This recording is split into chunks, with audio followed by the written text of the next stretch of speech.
আজকে আমরা জারণ বিজারণ সম্বন্ধে আলোচনা করব।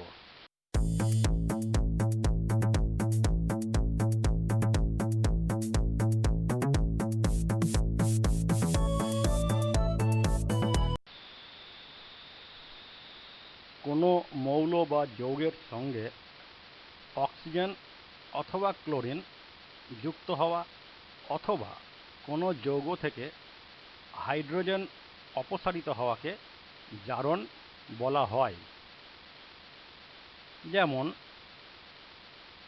কার্বনকে বায়ুতে দহন করলে কার্বন ডাই অক্সাইড গ্যাস উৎপন্ন হয়। বিক্রিয়াটি দেখো, C+O2 এটার থেকে তৈরি হচ্ছে CO2 কার্বন ডাই অক্সাইড, অর্থাৎ এখানে কার্বনের সঙ্গে অক্সিজেন যুক্ত হয়ে কার্বন ডাই অক্সাইড গ্যাস তৈরি হয়েছে। আবার দেখো, হলুদ রঙের সালফার গুঁড়ো নিয়ে পোড়ালে ঝাঁঝালো গন্ধযুক্ত সালফার ডাই অক্সাইড গ্যাস উৎপন্ন হয়। বিক্রিয়াটি হলো S+O2 সমান SO2 সালফার ডাই অক্সাইড। এখানে সালফারের সঙ্গে অক্সিজেন যুক্ত হয়ে সালফার ডাই অক্সাইড গ্যাস উৎপন্ন হয়েছে। ম্যাগনেসিয়াম ধাতু ফিতে আগুনে পোড়ালে ম্যাগনেসিয়াম অক্সাইডের সাদা গুঁড়ো উৎপন্ন হয়। বিক্রিয়াটি হলো 2Mg+O2, এর থেকে উৎপন্ন হচ্ছে 2MgO ম্যাগনেসিয়াম অক্সাইড।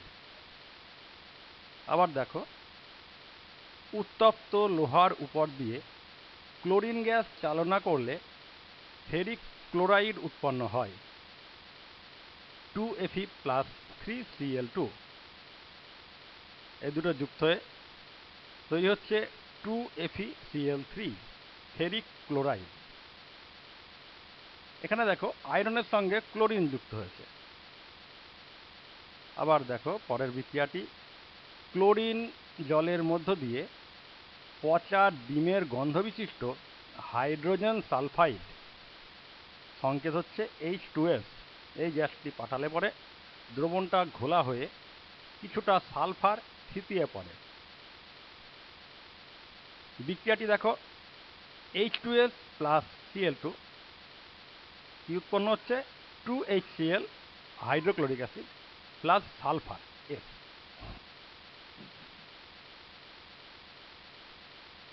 তাহলে এইগুলো হলো সব, আমরা প্রত্যেকটা ক্ষেত্রে দেখলাম অক্সিজেন যুক্ত হচ্ছে অথবা ক্লোরিন যুক্ত হচ্ছে। এগুলো হলো সব জারণ এর উদাহরণ।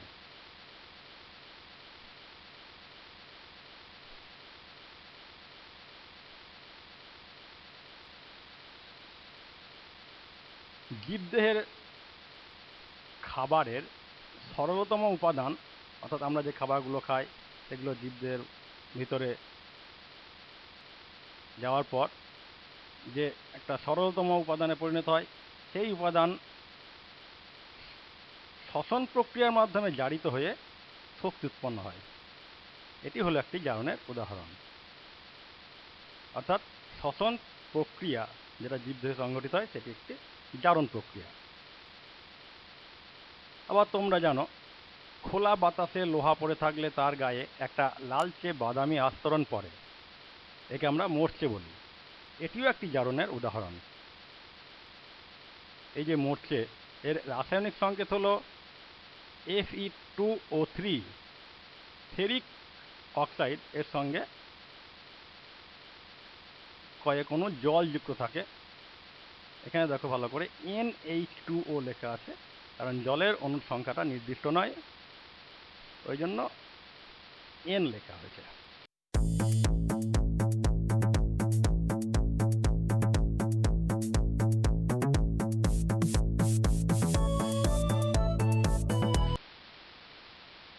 এইবার আমরা বিজারণ সম্বন্ধে জানব।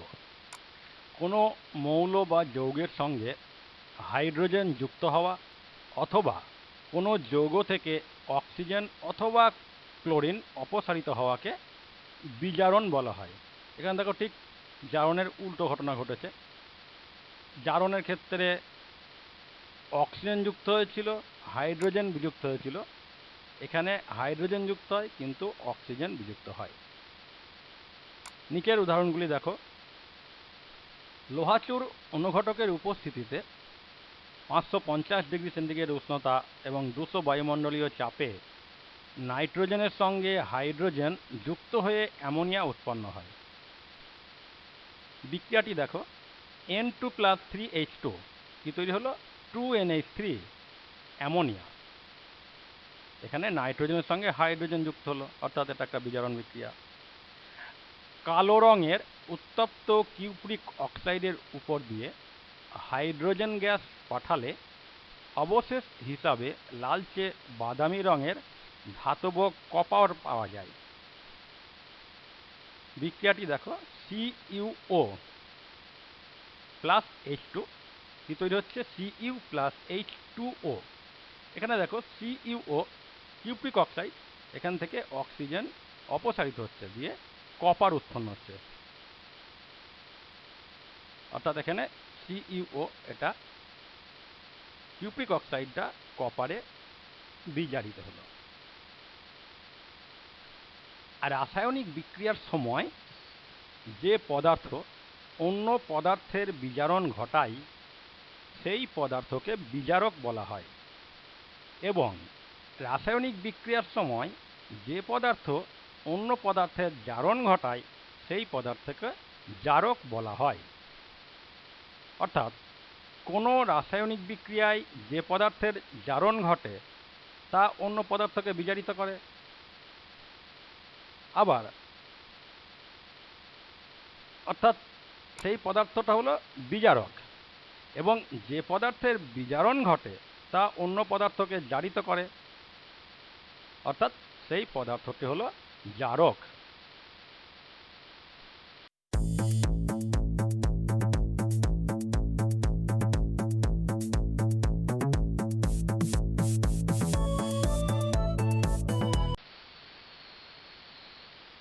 এই যে এতক্ষণ জারণ বিজারণের কথা বললাম, তো সমস্ত বিক্রিয়া এই জারণ বিজারণের ব্যাখ্যা সাধারণভাবে দেওয়া সম্ভব হয় না, কারণ সব ক্ষেত্রে অক্সিজেন বা হাইড্রোজেন বিক্রিয়াতে নাও থাকতে পারে। ওই জন্য সেখানে জারণ বিজারণের একটা ইলেকট্রনীয় মতবাদ আছে। তা ইলেকট্রনীয় মতবাদ অনুযায়ী জারণ কাকে বলে? যে রাসায়নিক বিক্রিয়ায় কোনো আয়ন বা পরমাণু এক বা একাধিক ইলেকট্রন বর্জন করে তাকে জারণ বলা হয়। অর্থাৎ ইলেকট্রন বর্জনে জারণ ঘটে।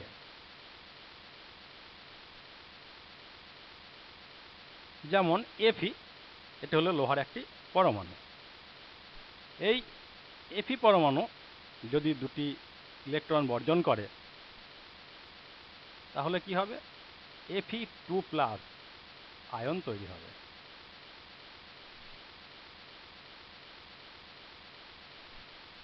অর্থাৎ এখানে Fe পরমাণু থেকে দুটো ইলেকট্রন বেরিয়ে গেল, বেরিয়ে গিয়েই Fe2+ এই পজিটিভ আয়নটা তৈরি হলো। অর্থাৎ এখানে Fe পরমাণুর জারণ ঘটেছে। ঠিক একই রকমভাবে যে রাসায়নিক বিক্রিয়ায় কোনো আয়ন বা পরমাণু এক বা একাধিক ইলেকট্রন গ্রহণ করে তাকে বিজারণ বলা হয়। অর্থাৎ ইলেকট্রন গ্রহণে বিজারণ ঘটে। যেমন Cu2+, এই কপারের আয়নটা যদি দুটো ইলেকট্রন গ্রহণ করে তাহলে একটা কপার পরমাণু Cu-তে পরিণত হয়। অর্থাৎ এখানে Cu2+ এর বিজারণ ঘটল। কেন? কারণ এ দুটো ইলেকট্রন গ্রহণ করলো।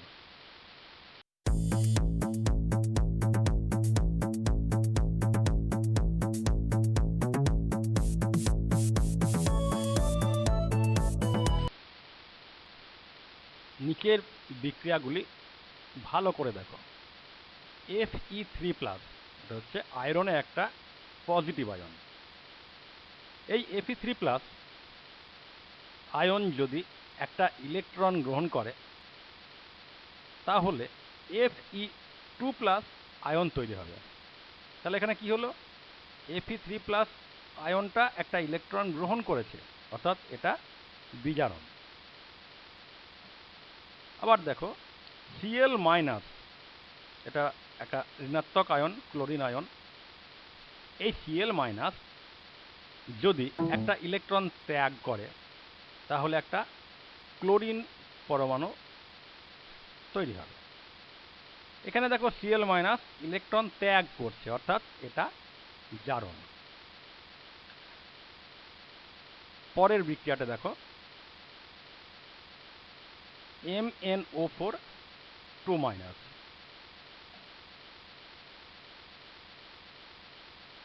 এটি হলো একটা পারমাঙ্গানেট মূলক ঋণাত্মক আয়ন। এই MnO4 2-, এটা যদি একটা ইলেকট্রন বর্জন করে তাহলে MnO4- তৈরি হবে। এখানেও দেখো এ আয়নটি একটি ইলেকট্রন বর্জন করলো, অর্থাৎ এটি হলো জারণ বিক্রিয়ার উদাহরণ। এইবার আমরা জারক এবং বিজারক পদার্থের ইলেকট্রনীয় মতবাদ সম্বন্ধে জানব। জারক কি? যে পদার্থ অন্য পদার্থ থেকে ইলেকট্রন গ্রহণ করে তাকে জারিত করে এবং নিজে বিজারিত হয়, তাকে জারক পদার্থ বা জারক বলা হয়। ভালো করে দেখো, তাহলে আমরা জারণের ইলেকট্রনীয় মত সংজ্ঞা কি দেখেছিলাম, যে পদার্থ ইলেকট্রন বর্জন করলে সেটা হচ্ছে জারণ।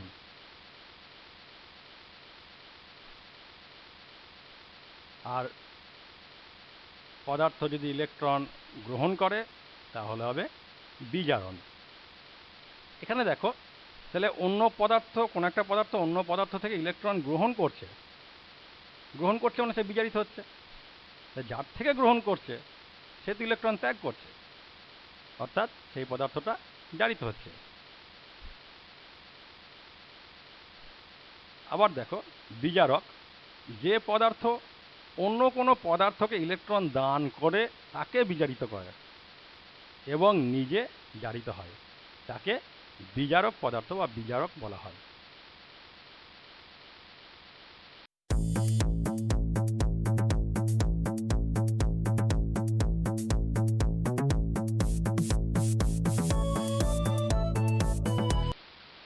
এইবার আমরা কয়েকটি উদাহরণ দেখব।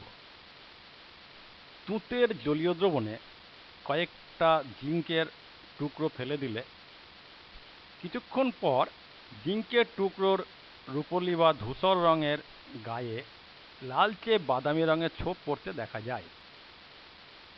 এখানে জিঙ্কের উপর জমা হওয়া আস্তরণটা হলো ধাতব কপারের। কি হয় এখানে, আসলে জিঙ্ক প্লাস কপার সালফেট হচ্ছে তুঁতে, এর সঙ্গে রাসায়নিক বিক্রিয়ার পরে যেটা তৈরি হয় জিঙ্ক সালফেট প্লাস কপার। ভালো করে লক্ষ্য করো, এই যে কপার সালফেট CuSO4, এটা যখন আয়নিত হয় কি হয়, Cu2+ প্লাস SO4 2-। আর এই জিঙ্ক পরমাণুটা কি করে, দুটো ইলেকট্রন ত্যাগ করে। দুটো ইলেকট্রন ত্যাগ করলে Zn2+ পজিটিভ আয়নে পরিণত হয়।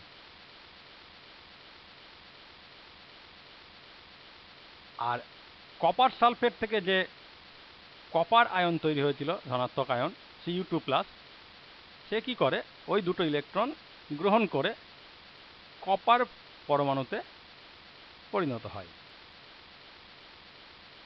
ভালো করে দেখো, এই বিক্রিয়ায় জিঙ্ক পরমাণু কি করলো, দুটো ইলেকট্রন ত্যাগ করলো, ত্যাগ করে Zn2+ আয়ন তৈরি করলো, অর্থাৎ ইলেকট্রন ত্যাগ করেছে মানে সে জারিত হলো।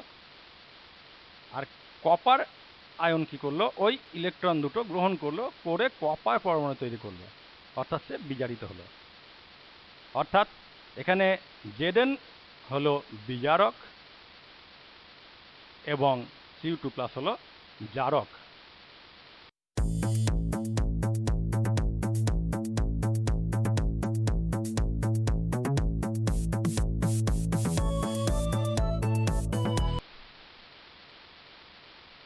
এই বিক্রিয়াটি দেখো, একটা কাঁচের বিকারে বা টেস্ট টিউবে সালফিউরিক অ্যাসিডের পাতলা জলীয় দ্রবণ নিয়ে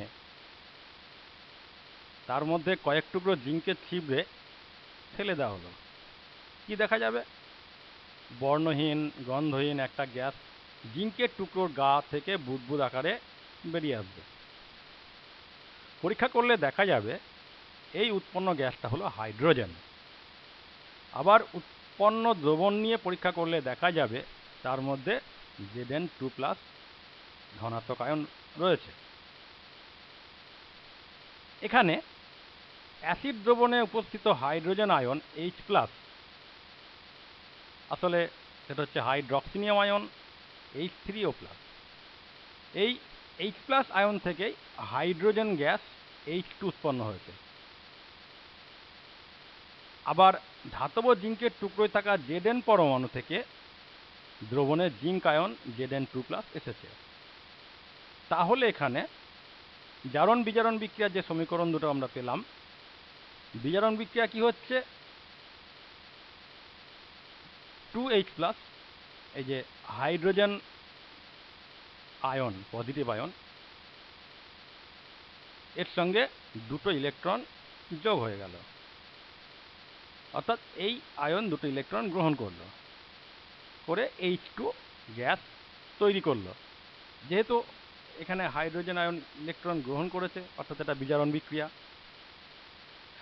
আর জিঙ্ক পরমাণু কি করেছে, জিঙ্ক পরমাণু কি করলো, দুটো ইলেকট্রন ত্যাগ করলো,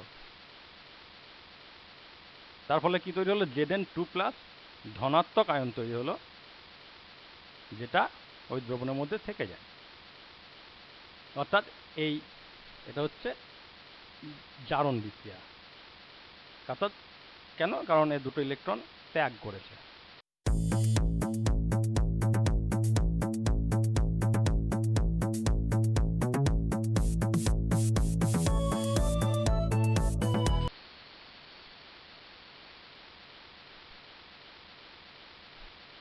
পরের উদাহরণটি দেখো, হলুদ রঙের ফেরিক ক্লোরাইড, সংকেত হচ্ছে FeCl3, এই দ্রবণে বর্ণহীন ট্যানাস ক্লোরাইড, যার সংকেত SnCl2, এই দ্রবণ যোগ করলে খুব ফিকে সবুজ রঙের ফেরাস ক্লোরাইড FeCl2 দ্রবণ উৎপন্ন হয়। একই সঙ্গে স্ট্যানিক ক্লোরাইড, সংকেত SnCl4 উৎপন্ন হয়। বিক্রিয়াটি ভালো করে দেখো, 2FeCl3 প্লাস SnCl2 এই দুটো বিক্রিয়া করছে। বিক্রিয়ার পর কি তৈরি হচ্ছে, 2FeCl2 প্লাস SnCl4। এই বিক্রিয়াটিতে শুধু ধনাত্মক আধানযুক্ত আয়নগুলোরই আধানের বা চার্জের পরিবর্তন ঘটে। তাই বিক্রিয়াটিকে আমরা নিচের মতো করে লিখতে পারি, 2Fe3 প্লাস Sn2 প্লাস কি তৈরি হচ্ছে, 2Fe2 plus plus Sn4 plus. ভালো করে দেখো বিক্রিয়াটা, এই বিক্রিয়া কি হচ্ছে, ফেরিক আয়ন Fe3 প্লাস একটা ইলেকট্রন গ্রহণ করে ফেরাস আয়ন Fe2 প্লাসে পরিণত হয়েছে, অর্থাৎ ইলেকট্রন গ্রহণ করেছে, অর্থাৎ ফেরিক আয়নের বিজারণ ঘটেছে। বিক্রিয়াটি দেখো,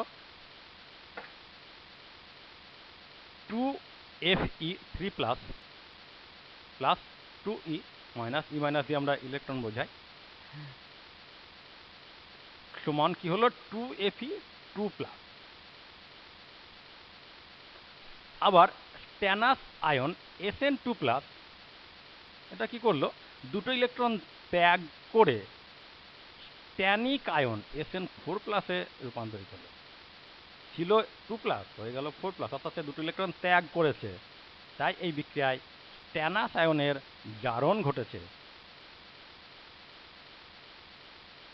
বিক্রিয়াটি দেখো, Sn2 প্লাস দুটো ইলেকট্রন ত্যাগ করলো, কি তৈরি হলো, Sn4 প্লাস, অর্থাৎ এটা জারণ ঘটেছে এখানে।